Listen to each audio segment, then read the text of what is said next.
Hoeveel mensen heb je nou eigenlijk nodig voor een duet? Voor een duet? Ja. ja, dat is wel leuk hè. Nee, jij bedoelt natuurlijk dat wij binnenkort gaan we een opname maken. Dat wil zeggen, we hebben een album gemaakt met duetten. Unforgettable Duets of Duels. En die gaat binnenkort uitkomen. We weten nog niet exact wanneer. Maar het is een prachtig album geworden.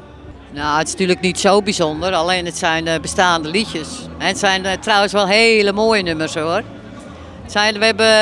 We zijn echt aan het graven geweest van hoe komen we nou aan de mooiste duetten om die op te nemen. En die hebben we. Bij Annie en Jan zitten er altijd ook vrolijke liedjes tussen. Ja. Maar er zitten ook inderdaad liedjes bij dat je even weg moet slikken. Ja. Wat is nou voor jou, Annie, bijvoorbeeld zo'n nummer waarvan je denkt van nou, als ik dat moet zingen, dan gaat er wel even een brokje door de keel.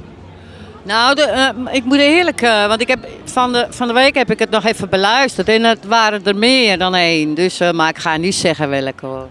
Maar je mag wel één titeltje noemen. Ja, dat is dan moet ik even. I know I stand in line until you think you have the time. Oh, ja, dat is Something Stupid. Ja. Maar ik dacht dat jij een heel ander liedje zou zeggen.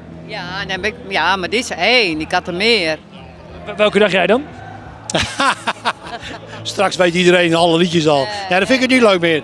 Nee, het is echt geweldig. Het is echt een mooie keuze.